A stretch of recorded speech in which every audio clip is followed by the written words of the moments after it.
If you think about it, your auction market is really the focal point of the beef industry. It's where the business of cattle gets conducted, where producers and feeders and packers come together, where those industry sectors overlap. They buy and sell cattle and move them from the pasture to the feedlot and beyond. That's right, Todd. And every auction market is responsible for beef quality, and that includes all the employees that you've got at your place. Hi, I'm Todd McCartney, a cattle producer myself, and I'll be your host through this presentation. And I'm Larry Schnell, auction market owner and operator from North Dakota. Third generation, isn't that right? Exactly right. Very good. Welcome to Focal Point. We're going to take a little time to show the good work the livestock markets like Larry's are doing across the country and exhibit some best management practices that will help you with your market be strong in the future.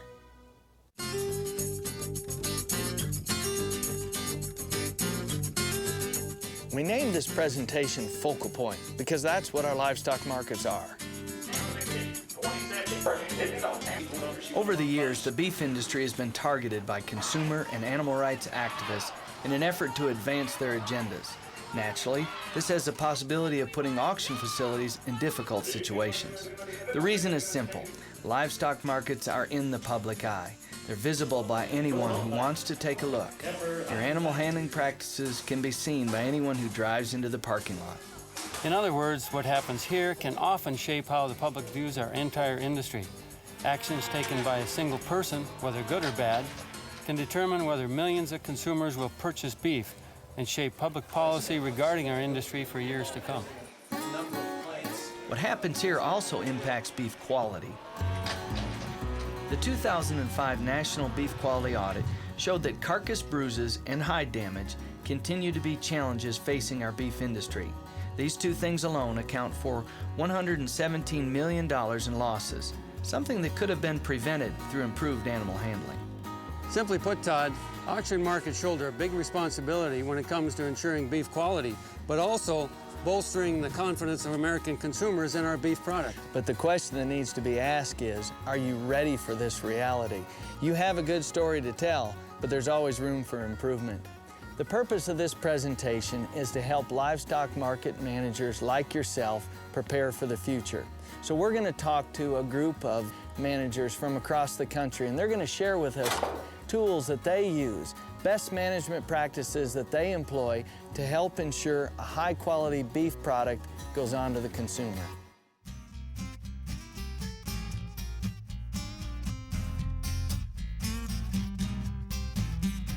Whether you're an auction market owner, manager, or employee, you should begin this process by taking a big picture look at your facilities and your animal handling practices. Really, the first step is simply sitting down with your employees and coworkers and talking about how things have been done and identifying where improvements can be made. Now, here's a few questions you should ask yourself. Is your team focused on injury prevention for people and livestock? Do your employees or coworkers work cattle quietly and patiently? Do you understand the important role each member of your team plays in ensuring beef safety and in improving public perception of our industry? Do your employees know what to do when an injured, sick, or non-ambulatory animal is brought to your facility? For the most part, these four questions open the door for a discussion of beef quality assurance. Does your staff understand this all-important concept, and do they internalize it in their daily work? Maybe the better question is, does the leadership at your facility embrace beef quality assurance and convey its importance to others? Next, take a look at your facilities. Are your gates in good working order? Are your employees using gates safely and correctly? Are your watering and feed facilities accessible and clean? Is your facility free of sharp objects or corners that can injure, scratch, or bruise livestock? Are your alleyways clear of debris, and do livestock flow easily through them? What is the overall appearance of your facility? Does it appear clean and well managed? How does this reflect on you and your business? I realize these are tough questions, but they have to be asked. We're fortunate to have the insight of Dr. Bob Smith, a consulting veterinarian from Stillwater, Oklahoma, who works with producers and feed yards alike all across the High Plains. Dr. Smith is a member of the Beef Quality Assurance National Advisory Board and in fact was an auction market owner himself. Bob, thanks for taking the time to weigh in on this topic. First of all, that farmer or rancher that brings cows or calves into your livestock market facility is entrusting those to your care. So we have a responsibility to provide the best care that we can. In addition, the people who come and purchase livestock there also expect good handling of those cattle, and they expect those to be handled in a manner so that they don't have additional problems with those animals once they receive them at their location, whether it be a packing house, feedlot, or a stocker operation, or even if they're buying cattle as replacements for their cow-calf units. And in addition, the public expects that. The consumer expects that. They expect us to provide reasonable care for cattle throughout the production and marketing process. It's important for us to understand that the livestock market is a public facility. We have cattlemen there, we have farmers, ranchers. We also have people that just come in to eat at the livestock market cafe. Generally, it's really good food. We have people that come as guests of the farmers and ranchers, and sometimes it's just a social gathering there at the livestock market. So it's important that we always put on our best face. We handle cattle properly so that not only we're caring for the cattle the best we can for the seller, for the buyer, doing what's best for the animals, but also the public looks at this and understands that we do care for these animals because, after all, they are the consumers of our product.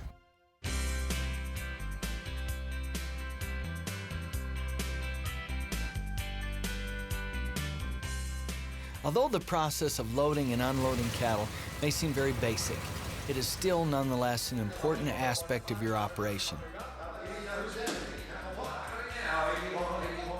Fort Collins, Colorado is home to Centennial Livestock Auction Company, owned and operated by Livestock Marketing Association's past president, Wayne Cruz.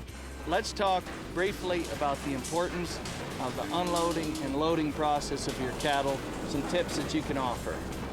You know, it is really important that you talk to your consigners, to your people who bring the cattle in, and also the buyers that haul them out. Sometimes that might be the only time you get to talk to them and come in, and you try to leave a lasting impression with them on how you run your organization and the right things to do. And if you can't be there all the time, you need to get one of your better employees or someone that really fits the situation that can talk to those people and have them comfortable when they leave. What do you school your employees on relative to the fact that your loadout is oftentimes in close proximity to the public? It is very important to handle the livestock in a professional manner, and if you do it right and take your time and work them easy, and it really doesn't make a difference if the public are there watching you all the time. It's the message you want to leave to those people. Here's how you handle the livestock, and this is how we do it. This brings up another point. It is important to make sure that the livestock are in good health and in good condition when they come off the truck or the trailer. If there's any doubt in your mind, you want to get your local veterinarian or your veterinarian on duty to kind of look those cattle over and make sure everything is right. If there's any doubt there's something wrong with them, just don't unload them. You be cautious. It is important to tell those transporters or the owners who bring in the livestock why you can't unload them if there's a problem with them. Many of the people working in livestock market facilities have lots of experience, but also we bring in new people from time to time as part-time labor or even full-time help. So we must be sure that these people are properly trained, that they're following the procedures that you have outlined for them so that cattle are handled safely, they're handled properly, and also it presents a good image for the livestock market. If we just ask people to go out and gather cattle, push them into the ring, or sort cattle without any guidance at all, it's not fair to those who sell the cattle, it's not fair to those who buy it, nor is it fair to the cattle themselves. And in addition, that person may think they're doing a good job when in fact, they're doing the best that they know how to do, but with additional training, they'll be a better employee for you.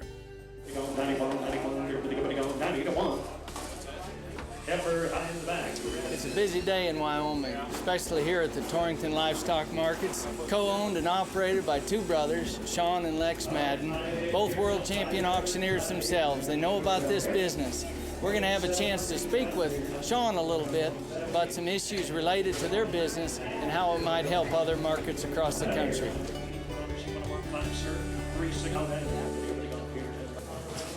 Sean, I appreciate you taking a break from the action to visit with us briefly. Something that's often overlooked in an operation such as this is the importance of proper unloading and loading of cattle and the protocol that goes with that. There's no question that we're when a customer brings these cattle to us, he's very concerned about his cattle. That's his paycheck. That's his favorite cow or whatever. If he's not there, his trucker may go home and tell the consignor how we handle that. Or when they're getting on a truck here after the sale to go to a feedlot, you know, that trucker needs to like the way we handle those cattle because they want them all to get there in good shape. Is there some discussion with your hands about trying to, literally trying to slow things down and reduce the stress on those cattle? Oh, there's no question. That's very key. We want to handle them easy. We don't want to do a lot of jamming in the corners, throwing gates on them. We want to make sure that when we get ready to move cattle, that we let those cattle time to know that they have a place to go. Again, we're putting pressure on them. Where's the release? They'll go to the release. They'll always go away from the pressure we put on them. Well, don't put undue pressure on them when it's not time. The timing has to be right. They have to have a release, a place to go. Sean's comments on stress were very clear. The loading and unloading process is naturally prone to stress, but all avenues should be taken to reduce it. Stress only leads to problems, from cattle health to beef quality, and certainly can have an economic impact as well. The message is clear enough. The process of loading and unloading cattle shouldn't be taken lightly, and as with many other tasks at auction markets, can always be improved on when you follow expert counsel. For more good advice, we've traveled to Hopkinsville, Kentucky to learn from Dale King, the hands-on owner of King Livestock Company. With over 40 years in the order buying business, it's safe to say Dale has probably handled as many cattle as anyone in the Southeast. In addition, Dale serves as a member of the National Beef Quality Assurance Advisory Board. The first thing that we think about when we get ready to load a load of cattle is how much weight are we going to put on the truck. For example, we would normally probably try to load 49,000 pounds. If we had 700-pound cattle, obviously 70 head's going to be our load. A good many times when we get ready to start loading, the driver asks, do you want to cut the cattle? What he's referring to are the center cuts in the top and the bottom, where we have a gate across the center of those cuts. And for example, if we're loading 26 cattle in the top and bottom cuts, we like to load those cattle 13 across the gate, 13 behind. The reason for that is they load easier, number one. Number two, they don't shift as much in those smaller cuts. You've got 13 cattle shifting instead of 26 shifting. And we have less stress, and the cattle arrive in a much better condition at their destination. Another rule of thumb when we begin to load a load of cattle, we insist as quiet as possible. We like the engine of the tractor to be turned off. We don't want people hooping and hollering, screaming around the cattle. That just tends to make the cattle more excitable, harder to load and harder to handle. Also, if you load the cattle quietly and they load easier, they're going to travel better and make their destination with less stress because they're not going to be as nervous on the truck. Now let me show you a few things in the truck. The condition of this floor is very important, because when we put cattle on here, we don't want them slipping and sliding, spreading out during delivery. They need to have good footage so they'll get to where they're going in good shape. One real important factor in the whole process is good communication with the driver. He needs to know what you expect. He needs to be encouraged to handle the cattle in a way that you and your customer want them handled and get the cattle delivered in a timely manner. Communication is ultra important. Now let's load this truck.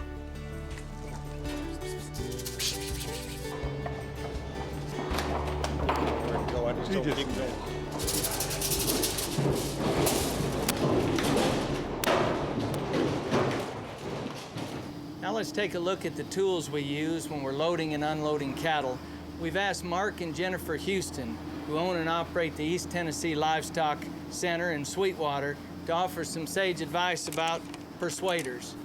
Where do these tools fit in your operation? Todd, we use the rattle paddles exclusively here at operation. All our employees use them all throughout the barn. We found it to be the best tool that we have to move cattle through our facilities with a less amount of stress on the animals. And this thing stays in the office with me. Extreme situations mainly, but that's the only time it's used. We've used a few other tools, but we like the paddle the very best, the flags, the poles, but we find the paddle works best for us. Flags work fine. I've used these before. I prefer the paddles because of the noise it makes. You can put the paddle in front of the animal's flight zone, not even rattle it, and it'll turn. Lots of farmers, producers come in, they've got a stick when they bring their cattle in, and they want to punch them and beat on them. It doesn't matter how hard you hit one, it's not going to help you. It's not going to do anything but bruise the animal. Spent some time in your facility the last few hours, and it was obvious the care in which your help handled the cattle, and all I saw were the paddles being used. We use those exclusively, and like I say, it's probably the best livestock handling tool I've ever used.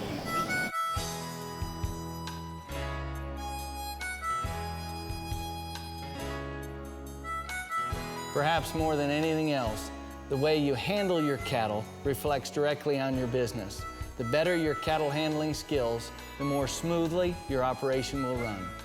Kurt Pate from Helena, Montana is a cowboy, he's a horseman, he's a rancher. He's well known now as a stockman because of the years he's devoted to handling cattle correctly. He's made it his passion, and it shows. Kurt, we're glad to have you with us today. Thanks, Todd. Glad to be here. There are really 4 simple rules you need to follow when handling and moving livestock. First, we must always move cattle slowly and patiently. Abuse of cattle is never acceptable under any circumstances. The second thing to remember is use prods and paddles with care, not as weapons to strike cattle. Third, learn and understand the natural behavior of cattle to work with you instead of against you. And fourth, if you're working too hard or if things aren't working out, you probably better take another approach. Thanks, Kurt. Now let's go ahead and take a look at some of these handling principles put to the test. See you to work. Kurt, let's break it down to some of those key elements that make a difference handling cattle. First being point of balance. The point of balance, that's a spot on the side that changes just a little bit because of the environment. The spot on the side of the animal that causes him to either go forward or backwards. So let's demonstrate that. When I move into this animal here, right now it's about at the shoulder blade. When I move in behind his shoulder blade and put my energy there, that causes him to go forward. When I step forward in front of the shoulder blade, he stops or turns back. Now right here, if I pressure to his ear, he comes on by me. If I step forward in front of his shoulders, I stop him and turn him back. This next one, I just put the pressure on behind the shoulders. It causes the animal to move forward. All right, when you go in behind the point of balance, they should move forward. Now here, I'll step in, and now if I move in front of the point of balance, that stops him. Now here's the point where I got to be way out in front of this animal because the other animals are drawing him. So that's the point where the shoulder blade isn't the point of balance. Here, now I can stop him just by stepping forward because there's no cattle drawing him. So now the shoulder blade's the point of balance. I step back, he should step forward. I'll step in, he steps forward. Step forward just a little bit, he stops. If I want to turn him back, I'll stop him here. Now when I want him to move by me, all I have to do is go by the point of balance and he walks off. So you got to try to resist that urge to go around behind the cattle and drive them. You have so much more control from the side at the point of balance. Let's go next to flight zone. It's talked a lot about. Let's break it down. All right, flight zone. I think it's not only important to know the flight zone, but the zone right before the flight zone. If you penetrate the flight zone of an animal, he moves away. If you penetrate it too fast, he moves away quickly and scares himself or doesn't go the direction you want him to go. The other thing you got to remember is when you penetrate that flight zone, the animal has to have somewhere to go. If he doesn't have anywhere to go, it scares him or he runs over the top of you. Well, I think I can show you better than I can tell you on the flight zone.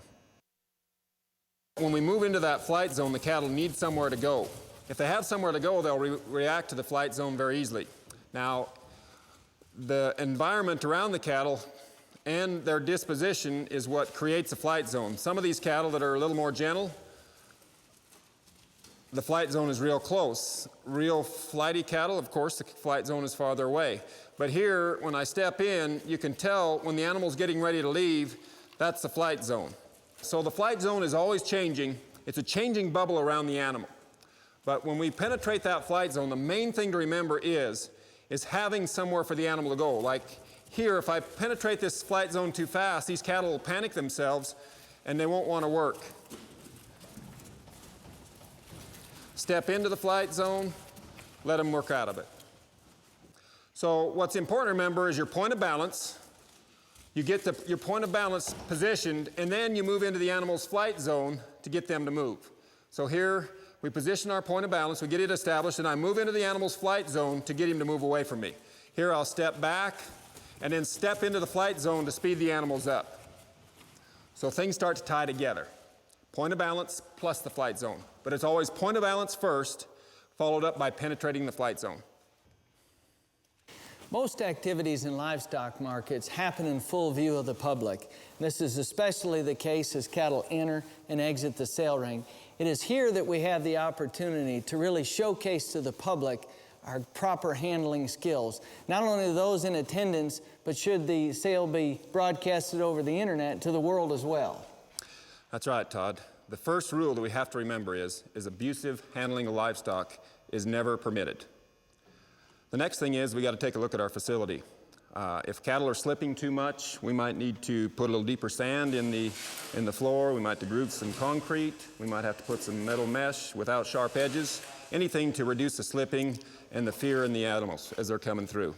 And then the way we handle cattle going in and out, sharp edges, too much movement of our flags, too much fast movement of our cattle handlers in the ring, those things all need to be minimized. Kurt, the way I understand it is no more than 2% of our cattle should slip as they enter or exit the sale ring or even in our alleyways. That's right. Research shows that if you have more than 2%, you have a problem. So it's either your facility or it could be your employees' animal handling skills. When these cattle enter this ring, their life is really changed. From the handling in the back until now, they could be kind of excited and they haven't seen this many people or this many lights. So when we let these cattle in the ring, the first job of the ringman to do is to try to calm these animals down, to show the cattle to the buyers, and to get the animals in here and out of here as safely and quickly as possible. This is a real important thing, being able to step back and give the animals room to slow down and stop. When cattle get to bumping each other and spinning around, they excite themselves more. So the ringman needs to always be able to step back and stop that movement. Once you get that movement stopped, then you can start moving them back so the buyers can see them. And I'll just simply step past the balance point to bring the cattle by me, in behind the shoulder, let the cattle file by me. Let them come back, calm down, string them by me again. And I might have to step here to bring them around me. Animals want to move around people, and I'll just let them move in here. And I'll try to get out of the way of my buyers and their seats as well. This is working in the ring alone. If you're working with another man, you would just use half of your ring, and you'd back out and let him move the other half. Now, one thing that'll happen a lot of times is we'll have to sort one off. And if I'm by myself, and in the first few moments of working these cattle can really have a big impact on how the cattle sort. If you got them all excited and scared and wanting to hide in the corner, it's really hard to get them out. So learning some good animal handling practices is going to help you with your sorting as well.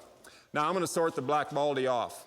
And he looks to be a little more gentle than the others, so I'll just position myself to put these cattle in the corner, try to get the white face to come out.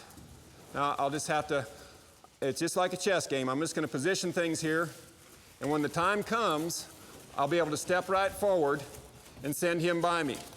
And I'll just go right with him, walk him to my sort door, come around, and he calmly goes in the back.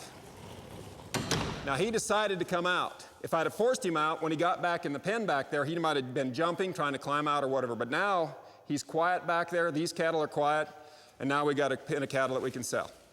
The ringman's job is to be able to read that flight zone to see how much pressure to put on or how much not to put on. And that's an experienced ringman can learn that by just stepping in and know where that spot is and letting that animal react. If I march in here too fast, I can scare the animal, and you can see what the results are. And I've noticed just in the little time we've worked these cattle, your ability to offer the release has already had a positive effect on the cattle. It changes them immediately. This is the effect that I think a good ringman can have. He can calm these cattle down in 2 or 3 seconds. Kurt, our actions in the sale ring are obviously very important. How about some tips toward the lead up? Well, this is a tough spot. The hole is probably the hardest spot. All the noises, everything you do back here is amplified out in the ring. It probably sounds a lot worse back here than it actually is to the public. The cattle, where they've been agitated coming up, this is your time to calm them down and get them ready to go in the ring. Human nature says get behind them and drive them. What I'm saying is get to the front, use your balance point and your flight zone to bring the cattle by you. So as we open the gate, you can have the cattle where they are ready to flow by working from the front, sending the cattle on through. Kurt did emphasize the fact that speed and efficiency are certainly important on sale day, but handling cattle just a little bit slower when they require it can actually, in the long run, make the sale go faster. Both the buyers and the consigners are going to like the cattle best when they're handled calmly. They're simply more marketable that way. Obviously, plenty of the cattle handling does occur far from the sale ring, out back in the pens and alleys. The same principles do apply, just with a little different application. However, the importance of proper handling may even be greater here, as how they're handled out back greatly impacts how they'll enter the ring and even how they'll load out after the sale. Kurt Pate offers some tips. Now, before you start, you always want to make sure and get your instructions plainly laid out so you have no confusion during the action of sorting. Some things to remember when you're sorting cattle is as you walk into the cattle in the alley, they have nowhere to go. And if you put too much pressure on, they'll start panicking themselves by bumping each other and climbing on top of each other. And it'll make them hard to sort and hard to control. A common mistake people make, if an animal slips by them, no matter what, they're going to try to stop that animal. And if one gets by you, it's no big deal. Just go back to the pen and get him. That'll lessen your chances of bruising an animal or having one slip and fall or hurting another person behind a gate. When moving cattle in an alley, common sense tells us to work directly behind the cattle in the middle of the alley. But really, the cattle need you to be on the edges so they can see you, or you need to walk diagonally across at about a 45-degree angle so the cattle move up from you. When pulling cattle out of a pen, fight the natural urge to go around behind the cattle and push them out of the pen. A simple way to do this is always count cattle from the front out the gate. That'll automatically put you in the proper position. Sometimes it's as simple as hesitating and using the pull of the leaders to clean the pen. Whether you're working in the ring, loading a truck, or sorting in the alley, handling cattle correctly increases your safety, your success, and actually helps you finish the job faster. That's a fact, but it does take a little practice. We strongly encourage viewing other training resources on the topic. A good gate can be your best line of defense when we're dealing with aggressive cattle, and an excellent tool when we're sorting cattle out of the alley. But like any tool, there's a right and a wrong way to use it, even as simple as a gate. That's right, Todd, and so maybe we should take a look at a few items that we should consider when we're looking at gates. It may seem obvious, but really the right place to start is at the gate itself. Make sure that the hinges are all working well, the latches work. If you gotta be lifting up your gates when you're moving cattle, it just isn't gonna work very well at all. The best place to stand is beside the gate where you can see what's going on. One thing you never do is throw a gate at an animal. Not only can you bruise or injure the animal, but you can hurt yourself too. Common sense is the best tool that we have. Use gates as they're meant to be used.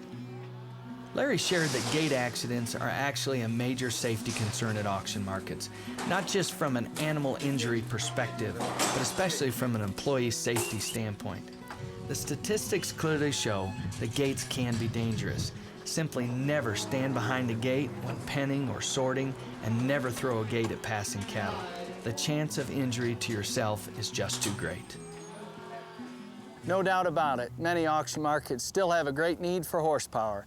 Kurt Pate was a logical expert to weigh in on the topic.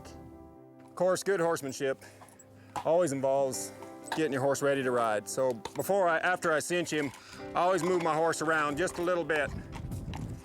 4 or 5 steps both ways, just to make sure everything's okay before I step on. Now he's ready to ride.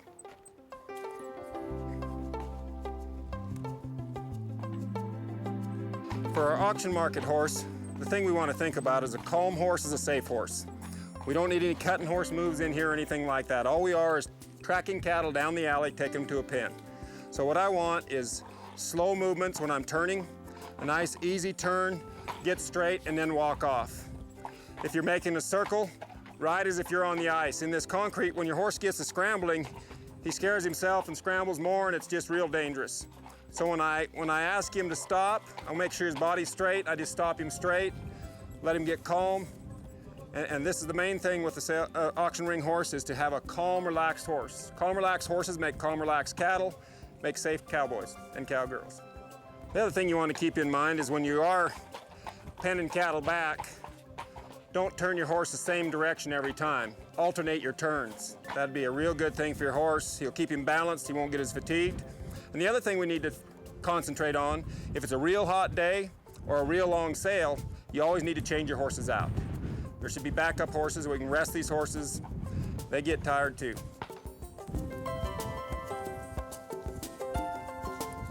Kurt, what I'm hearing you say, though, is the fundamentals that we're applying horseback are the same that we talked about afoot.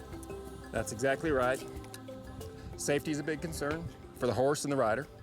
And also, we got to be careful not to ram and jam too much of horseback. It's easy to race those cattle down the alley to try to get back. And we don't want to take advantage of our horse that way or the cattle.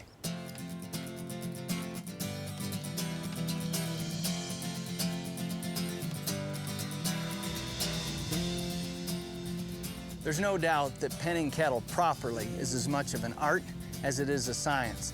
And those pen conditions vary like the weather, dusty one day and muddy the next. But the key to managing them properly comes down to a few basics so that our cattle are well cared for. There's some very important things that happen here at the livestock market that are going to influence how these cattle perform once they leave. It's important to the person selling the cattle, it's important to the people that work here in the auction, it's also important to the people that are buying the cattle. First of all, we have to make sure that we're not overcrowding our pens. If we overcrowd pens, it's easier to spread disease. Cattle are more likely to become injured in those situations, especially if one happens to be weaker than the majority of the animals in the group. It's also important that we take note of weather conditions. Like people, cattle need more room when temperatures are hot.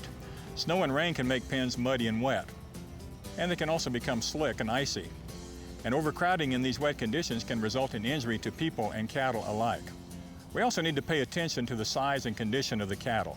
It's important that we don't put bulls in the same pen. Keep cows with horns separate from cattle that don't have horns, and don't place big cattle with calves. Always separate cattle that are lame or in otherwise poor condition from those that are stronger and healthier. It's important for us to clean pens regularly. This will improve traction, reduce injuries, and decrease the potential for the spread of disease. The provision of feed and water is important as cattle arrive into the auction market facility. Cattle transported to the facility will need fresh feed and water immediately to ensure they stay in good health and fresh condition. That's good for the industry and also your customer. It's important that you understand that your livestock market is the first line of defense against disease. If one infected animal passes through the system with an infectious disease, it is possible to infect dozens of other animals that are housed there in the livestock market facility. So if we see something that's suspicious, it's important that we alert the veterinarian that's providing health care service to your livestock market and have them examine the animal to see if it needs to be quarantined, treated, sent back home, or whatever might be necessary. When it comes to the management of injured, sick, or non-ambulatory cattle, once again we turn to Dr. Bob Smith for his insight on the topic. Prevention is the best way to manage sick or otherwise compromised cattle. Communicating with the farmers and ranchers about the risk of bringing these animals to the livestock market is extremely important. It's a strange environment, animals respond differently, they may be on concrete for the first time. Or in some cases, if the condition cannot be corrected, humane euthanasia at home may be the most appropriate action. But what happens if we wind up with a cow that just won't get up? What do we need to do?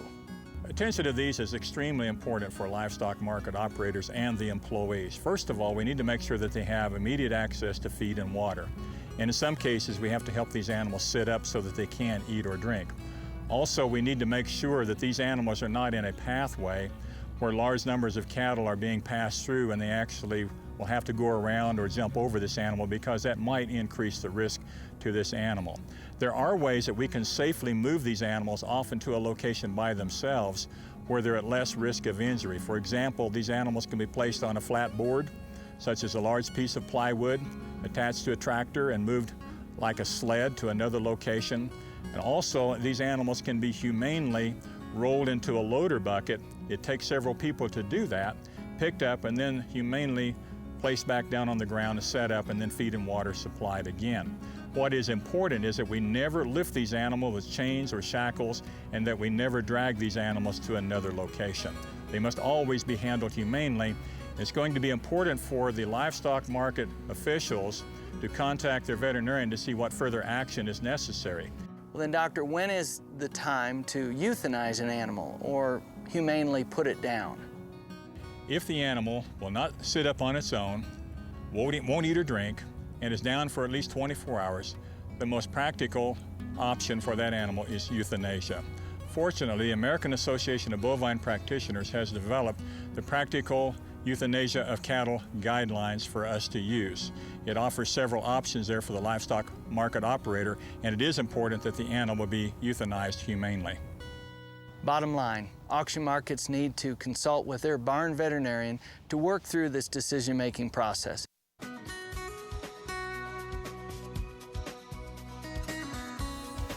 We've devoted a lot of energy during this presentation demonstrating some of the good practices that livestock markets like these have used for years. And the truth is, our local auction markets have a good story to tell. Our animal handling practices are sound, treatment of livestock is humane, and our businesses are a focal point of our communities. But we can always do better. That's right, because the animal agriculture is changing, and there's groups out there that would like to see your market go out of business. And that's probably the biggest reason why the topics discussed during this presentation are so important.